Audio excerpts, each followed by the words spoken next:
রসুলপুর নামের এক গ্রামে হাসান নামের এক চাষি তার স্ত্রীর সাথে থাকতো। সেই চাষি জমিতে আলু চাষ করত। হাসানদের বাড়ির পাশেই রফিক নামের আরেকজন চাষি থাকতো। সেও হাসানের জমির পাশের জমিতেই আলু চাষ করত। বাহ বাহ বাহ বাহ, বেশ ভালো আলু হয়েছে তো। এবার ভালো দামে বাজারে বিক্রি করা যাবে। এখন যা আলুর দাম, এই আলুগুলো বিক্রি করে আমি অনেক লাভ করতে পারবো। এখন তাড়াতাড়ি করে এই আলুগুলো তুলে নেই সুন্দর করে। আরে ও রফিক ভাই, রফিক ভাই, এবার আলু হয়েছে তো? হ্যাঁ হয়েছে তো, বেশ ভালো আলু হয়েছে। আমারও হয়েছে। এবার তো মনে হচ্ছে জমিয়ে ব্যবসা হবে আমাদের। এবার বাজারে তো আলুর দাম অনেক বেশি আর চাহিদাও অনেক। হ্যাঁ ভাই, সামনে রোজা আসছে, আলুর দাম তো বেশি হবেই। আমাদের ব্যবসা খুব ভালো হবে। হাসানের ক্ষেতে ভালো আলু হয়েছে শুনে রফিকের একটুও ভালো লাগেনি। রফিক মনে মনে বলে, ধুর, আমি ভেবেছিলাম সব লাভ আমার একাই হবে, কিন্তু এখানে তো দেখছি হাসানের জমিতেও ভালো ফসল হয়েছে। তার মানে আমার আর ভালো লাভ হবে না, যা হবে দুজনের মিলেই হবে। রফিক মন খারাপ করে তার বাড়িতে চলে যায় আর তার গিন্নিকে ডেকে বলে, কই গো গিন্নি, এখানে আসো, আমাকে এক গ্লাস পানি দাও না, আমার খুব পিপাসা পেয়েছে। আরে বাহ, এই আলুগুলো কি আমাদের ক্ষেতের আলু? বেশ ভালো আলু হয়েছে মনে হচ্ছে। হ্যাঁ গো গিন্নি, অনেক ভালো আলু হয়েছে, কিন্তু ওই হাসানের ক্ষেতেও এরকম ভালোই আলু হয়েছে। হয়েছে তো কি হয়েছে, তুমি এখন যাও তো, এগুলো নিয়ে বাজারে যাও। তারপর রফিক তার আলুগুলো নিয়ে বাজারে বিক্রি করার জন্য যায়। তার পাশের দোকানেই বসতো হাসান। তারা দুজনে একই সবজি বিক্রি করত, কারণ একই ক্ষেতেই তো ফসল চাষ করত, একই রকমের ফসল। আরে ও ভাই, আলুর দাম কত করে? ভাই বেশি না বেশি না, মাত্র 70 টাকা কেজি। তো আমাকে 2-3 কেজি দিন তো। আরে বাহ ভাই, আপনার শুরুটা তো বেশ ভালোই বিক্রি হয়েছে। হ্যাঁ ভাই, সবই কপাল। এভাবেই তারা দুজন অল্প সময়ের মধ্যে সবগুলো আলুই বিক্রি করে ফেলে। আজ তো দুজনেরই বেশ ভালো ব্যবসা হলো, কাল আবার আসবেন তো? কি যে বলেন না ভাই, কাল আসবো না মানে? খেতে এত আলু হয়েছে, প্রতিদিনই তো এখন আসতে হবে, না হয় এগুলো বিক্রি করবো কিভাবে? আর ভালোই তো ব্যবসা চলছে আমাদের।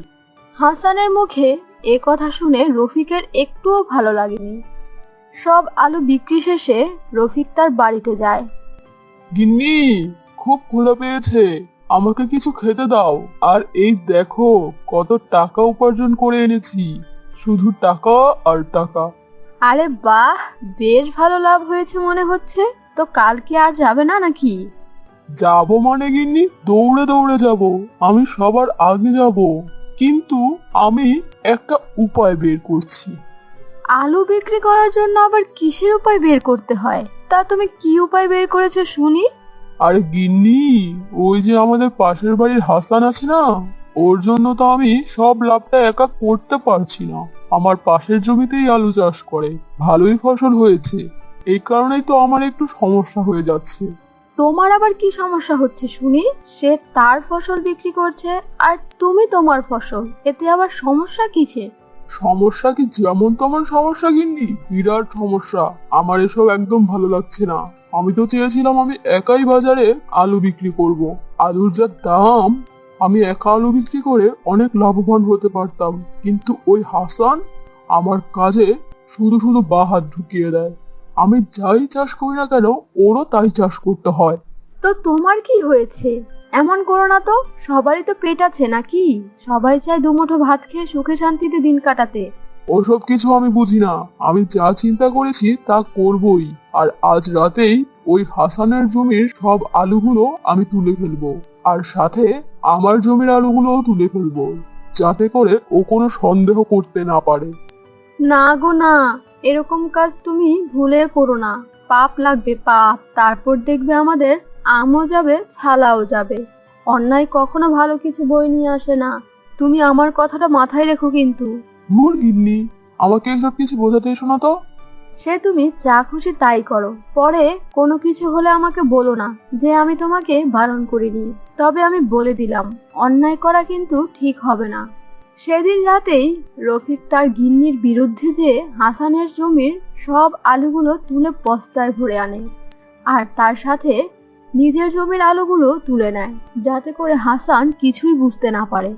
সেই বস্তাগুলো নিয়ে একাই রাতের বেলা রামেশ বাড়িতে যায়, আর এসব দেখে তার গিন্নি অনেক বেশি রেগে যায় আর খুব কষ্টও পায়।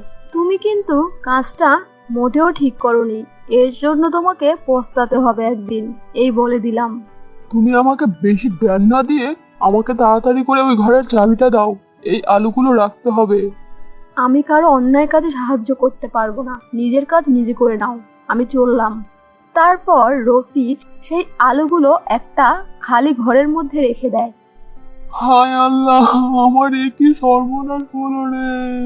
আমার জমি সব পেঁয়াজগুলো কে চুরি করে নিয়ে গেল? কে আমার পেটে লাথি মারলো এভাবে? এখন আমি আমার গিন্নি আর সন্তানদের কি খাওয়াবো? কত খুশি হয়েছিলাম জমিতে এত ফলন দেখে। ভেবেছিলাম এবছরের টাকা দিয়ে আগামী বছরও সুন্দরভাবে কেটে যাবে, কিন্তু আমার সব কিছু শেষ হয়ে গেল রে। আরে ও ভাই, রফিক ভাই, আপনি এসেছেন? দেখুন, আপনার আর আমার জমির একই হাল। কে যেন আমাদের জমি থেকে ফসল তুলে নিয়ে গেল আর আমাদের পেটে লাথি মেরে গেল। রফিক হাসানের কান্না দেখে নিজেও কান্না করার একটু ঢং করে, যাতে করে হাসান কিছুই বুঝতে না পারে। এই কাজটা যেই করুক না কেন ভাই, তার কিন্তু কোনোদিনও ভালো হবে না, এই আমি বলে দিলাম। তার জীবন কখনো সুন্দর হবে না। যে আমাকে ঠকিয়েছে সে নিজেও একদিন ঠকবে, দেখবেন ভাই, এই আমি বলে দিলাম। এই বলে হাসান কান্না করতে করতে সেখান থেকে চলে যায়। ভালো হবে না কে বলেছে? তুই কি জানিস যে এই আলুগুলো নিয়েছে সে যে কত খুশিতে দিন কাটাচ্ছে? এদিকে রফিক অন্য সবজি নিয়ে বাজারে যায়, যেন হাসান কিছুই বুঝতে না পারে, আর তার আলুগুলো সেই ঘরের মধ্যে আটকে রাখে, কিছুদিন পর নিয়ে যাবে বিক্রি করার জন্য, এই চিন্তা করে। এভাবেই রফিক বেশ কিছুদিন অপেক্ষায় থাকে আলুগুলো বিক্রি করার জন্য। প্রায় 1 মাস হয়ে গিয়েছে। যাই, আলুগুলো নিয়ে বাজারে যাই। এখন তো মনে হচ্ছে আলুর দাম দ্বিগুণ। এই বলে রফিক যখন আলু নেওয়ার জন্য সেই ঘরের মধ্যে যায়, সেখানে যেয়ে দেখলো সবগুলো আলু পোকা খেয়ে ফেলেছে।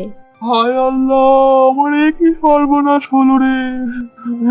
এ কি হলো আমার সাথে? এখন কি করব? লোভে পড়ে তো আমি আমার সব কিছুই হারালাম। এই পোকায় কি কাজ করলো আমার সাথে?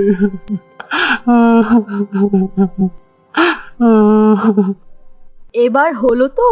আমি তো আগেই তোমাকে সাবধান করেছিলাম, লোভে পাপ আর পাপে মৃত্যু।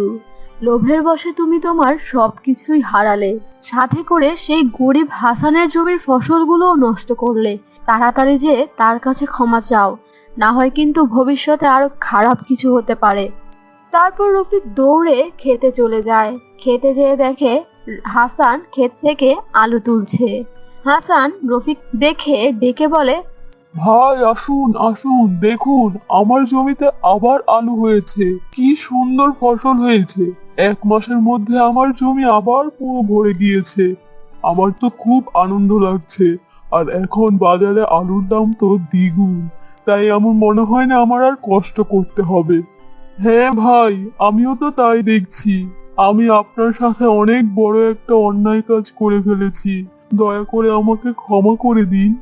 আপনার এই জমির সব ফসল আমি রাতের বেলা তুলে নিয়ে গিয়েছিলাম পরে বেশি দামে বিক্রি করার জন্য।